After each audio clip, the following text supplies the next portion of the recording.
Right now, we head into the news hour to give you more of what is making headlines in regards to the business stories, and definitely because we run the business stories in regards to that. Now, let's start off from the particular story that we have as basing on the current research. The government has been urged to invest in research for beer raw materials, as it has been clearly observed of its positive contribution to the nation's gross domestic product. Speaking during the Nile Breweries Economic Forum in Kampala, Sanjay Tana, the director of Tana Distributors, says this is aimed at highlighting the effect of the tax regiment on the beer manufacturing industry. More of this report. Research has indicated that Nile Breweries has had a significant economic impact on Uganda. In 2019, it contributed 595 billion to the gross domestic product. Basing on the beer industry contribution to the country's gross domestic product, it is prudent that government invests in research to improve the raw materials used in the beer manufacturing so that many farmers can get involved to increase beer production for both the local market and export. Tana said that research has indicated that Nile Breweries has had significant economic impact on Uganda. In 2019, it contributed 595 billion to the GDP, supported 15,842 formal jobs, 24,264 informal jobs through informal retail of the company's products, and paid 401 billion in taxes, making 2.4% of the country's tax revenue in 2019. He said if research is done on raw materials such as barley, sorghum, probably new varieties would be introduced in the country and lead to increased beer production. There is need of government and responsible agencies to spearhead research for improved varieties that can be grown in different places. The government needs sorghum, barley, varieties in different parts of the country so that many farmers can get involved in the country for the beer industry, says Mr. Sanjay Tana. He said this will in turn lead to increased beer production, increased income for the farmers, create jobs, and more taxes to the government. Before 2018, barley output didn't meet the manufacturing requirement, but production has been improved and increased to the level necessary to fulfill the beer manufacturing demand. Research has indicated that Nile Breweries has had a significant impact on Uganda. Within 2019 alone, it contributed 595 billion shillings to the gross domestic product. And Tana said that the research has indicated that Nile Breweries has had a great economic impact, which in 2019 alone, it contributed and supported 15,842 formal jobs, with 24,264 informal jobs through the informal retail of the company's products, and paid 401 billion in taxes, making it 2.4% of the country's tax revenue in 2019. So you could greatly see the impact of this particular segment in regards to beer in Uganda as well. Now, there is need of government and responsible agencies to spearhead research for improved varieties that can be grown in different places. The government needs sorghum and barley varieties in different parts of the country so that many farmers can be involved in farming for the beer industry, says Mr. Sanjay Tana, because clearly it shows the room that Uganda Breweries is playing a very huge part in Uganda's economy, and number one, making sure that employment is actually key, as well as making sure that the gross domestic product of the country is actually increasing. Moving on, power transmission lines have increased by 121 kilometers in the last 1 year due to increased investment in the energy subsector by both government and the private sector. And according to the Ministry of Energy, during the inaugural energy meeting on sustainable energy and economic transformation, State Minister of Energy Opolot Okasai says a lot of investment has been in the power sector over the last 10 years. More of this report. Speaking in Kampala during the Integration Energy meeting, Makutano on sustainable energy and economic transformation development in Uganda, State Minister of Energy Opolot Okasai says transmission network has grown 3,110.5 kilometers, consisting of 220 kV and 132 kV and 66 kV lines from 2,989.5 kilometers. According to the 2020 Uganda Bureau of Statistics Household Research, access to electricity has been on a rise from 51% in 2019 to 57%, of which 19% accessed through the national grid, while 38% is accessed through off-grid connections. However, Mr. Opoloti says in order to increase economic activity, there has to be a larger off-grid connections to power villages and industries. Mini-grids. The Energy Minister also says that the government has taken a multi-dimensional approach to electrify Uganda, employing both grid and off-grid solutions, and he also goes further, calling for more efforts that can combine input from demand and supply side. Mr. Opolots has also noted that the investment in generation over the last 15 years has seen installed generation capacity increase 1,268.9 megawatts against on-peak demand of about 736 megawatts. The national power supply has had a tenfold increase from 160 megawatts 2 decades ago, and this capacity is expected to increase about 2,000 megawatts after the 600 megawatts Karuma hydropower plant and other small hydro plants under construction come online mid-next year. Power generation has been diversified across 5 different sources, which include hydro, solar, thermal, cogeneration, and biomass. However, even with the increase in generation capacity, risks remain high, which holds back both household and industrial consumption. UMEME Managing Director Celestino Babunji says the high cost of electricity is as a result of the abolition of power subsidies in 2012, therefore urging government to provide subsidies. Government, under the Sustainable Energy Development Program, continues to plan for additional generation capacity using hydro, geothermal, wind, solar and nuclear to ensure sustainable supply of electricity. Most members of parliament have actually been calling for UMEME to change in its services, saying sometimes it's quite unfavorable for the Ugandans, and most of them are actually tired of the fact that this actually continues to happen in Uganda. However, even with the increase in generation capacity, tariffs remain quite high of UMEME, which holds back both household and industrial consumption. UMEME Managing Director Celestino Babunji says that the high cost of electricity is as a result of the abolition of power subsidies in 2012, therefore encouraging government to provide subsidies. And the government, under the Sustainable Energy Development Program, continues to plan for additional generation capacity using hydro, geothermal, wind, solar, and nuclear to ensure sustainable supply of electricity. And according to the 2020 Uganda Bureau of Statistics Household Research, access to electricity has been on a rise from 51% in 2019 to 57%, of which 19% is accessed through the national grid, while 38% is accessed through off-grid connections. However, if you had to look into the situation, Mr. Opolot says in order to increase economic activity, there has to be a larger off-grid connections to power villages and industries, or the mini-grids. Let's move to the next one, as GA Insurance has proved keenness to providing medical insurance to every demographic segment of the society after identifying a gap in the needs of the senior citizens. During the GA Insurance Senior Citizen Medical Report launch, Honorable Jidudu Mafabi, who was the chief guest, said that government is also looking forward implementing sustainable income for all the people, saying they will not allow them to depend on their children for survival. More of this report. Reports say that GA Uganda was set up in November 2019 and has since grown in leaps and bounds. 2020, the company had a written premium of $1.1 million. However, it is this year that the company has had a quantum leap. Gross written premium of $3.2 million as at August 2021 is a 379% growth over the same period, 2020. The insurer has clearly announced its arrival and is on course to becoming a leading player. The insurance has proved keenness to providing medical insurance to every demographic segment of the society, to identifying a gap in the needs of the senior citizens.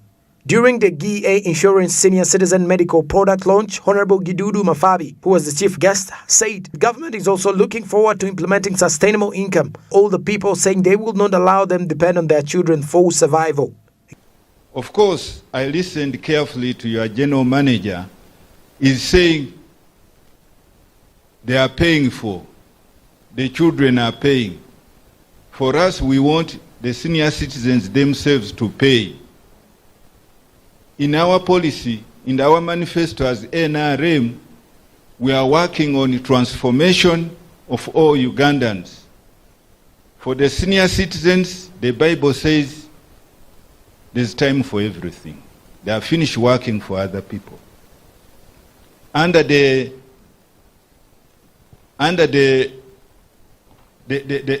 product we have brought on the market, the parish model development, we are having a sub-model for the senior citizens, which is a homestead model. And we are trying to ensure that every senior citizen has something in his home to sell, to have a sustainable income. And we want these senior citizens to be able to pay their own premiums, not to depend on their children. GA Uganda launched its medical business in 2020, achieving an exponential growth of $1 million, contributing 30% total GWP in 1 year. Tens of corporate, SME, and family members have benefited from the GA Superior Medical Plans, covering extras as COVID-19. This company, GA Insurance Uganda Limited, I applaud it tremendously.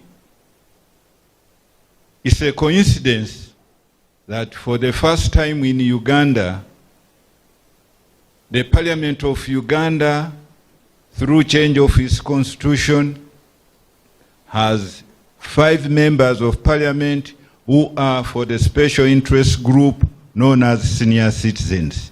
You should clap for us. So finally, we have reached the pinnacle of legislation in this country. We can legislate, we can appropriate, and definitely GA Insurance Uganda Limited has done what we were thinking about. Our senior citizens have been discriminated by literally all the insurance companies. This is an insurance company that has come out boldly to say we are insuring senior citizens in Uganda.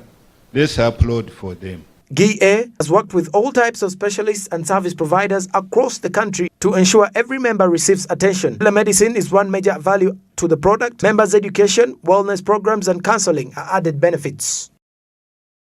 The insurance has proved keen to providing medical insurance to every demographic segment of the society after identifying a gap in the needs of the senior citizens.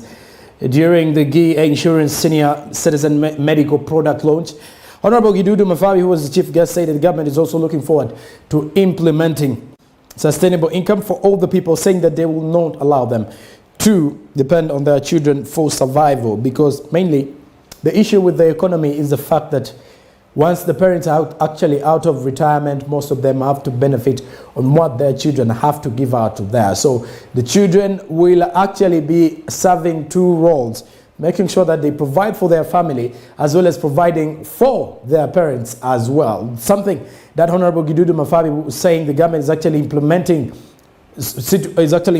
moves for sustainable income to actually give out to the older people as well. Now, if in regards to the situation, reports say that GA Uganda was set up in November 2019 and has since grown in leaps and bounds. And in 2020, the company had a written premium of $1.1 million. However, it is this particular year that the company has had a quantum leap with a gross written premium of $3.2 million as at August 2021, with a 379% growth over the same period 2020. Now the insurer has clearly announced its arrival and is on course to becoming a leading player in that particular regard. Now GA has worked with all types of specialists and service providers across the country to ensure every member receives attention. Now, telemedicine is one major add to the product where members' education, wellness products, and counseling are added benefits to insurers.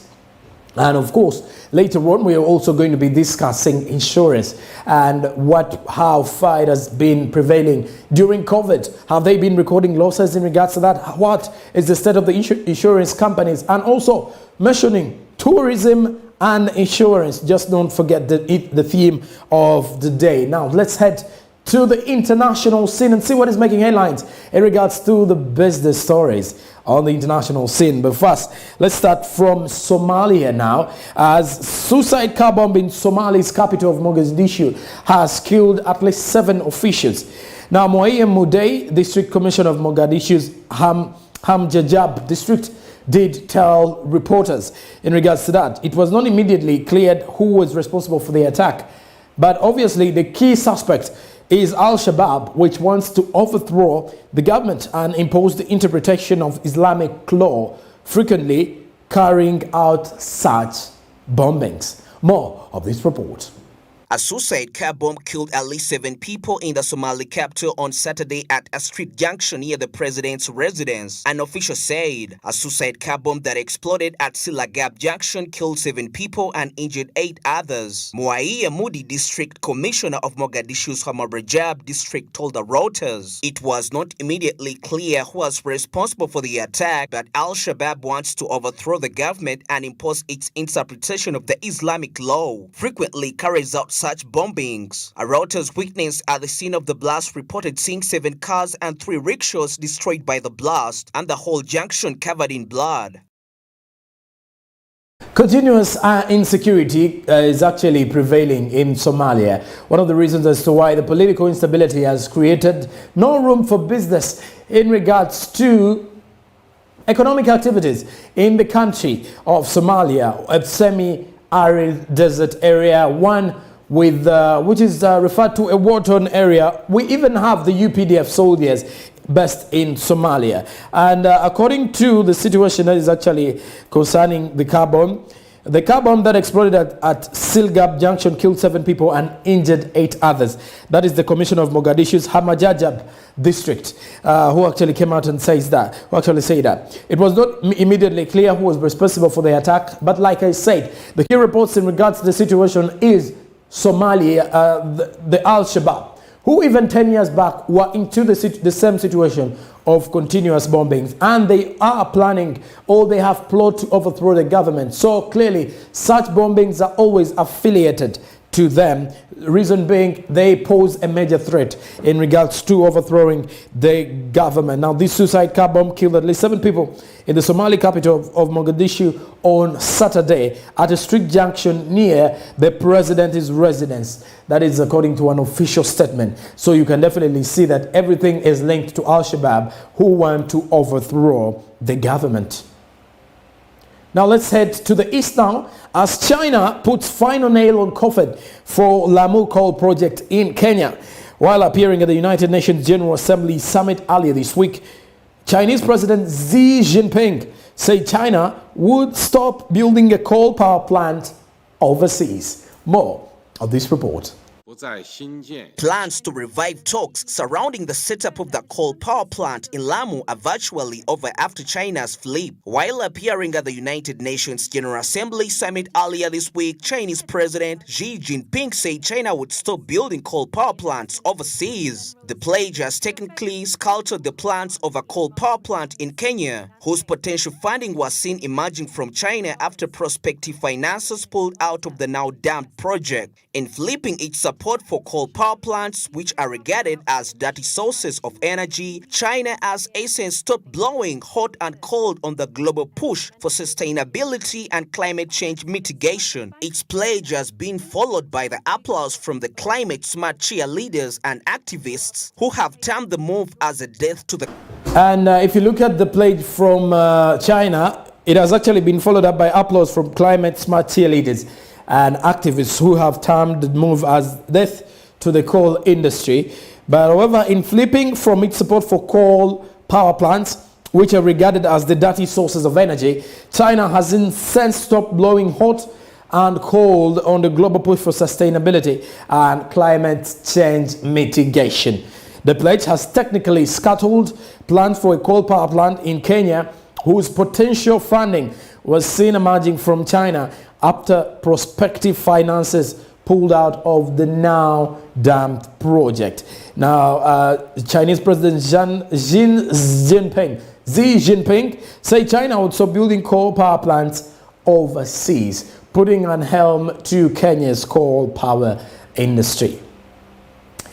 And on this particular moment, that brings us to the end of our business stories in regards to both local and international. And of course, coming up after the break, as we're heading into the break, what is actually coming up is we are talking to insurance amidst the pandemic, and brief look at the new product that was launched by Gear Insurance. What is its impact and how far can people benefit from the insurance companies in Uganda? The other topic that we are actually having on board as well is how far has insurance helped out in regards to the tourism companies in Uganda? We are trying to see how we can definitely rejuvenate the tourism sector in Uganda, as of course tourism in Uganda is actually joining the rest of the world in commemorating and celebrating the International Tourism Day. That is more of what we have for you in that regard to the topical discussion that we are heading into. And where does insurance actually stay on board? We are talking third-party insurance, lots and lots of insurance coming up in regards to the discussion. So keep it SMB as we head into a break. But when I do return, we're talking more about insurance.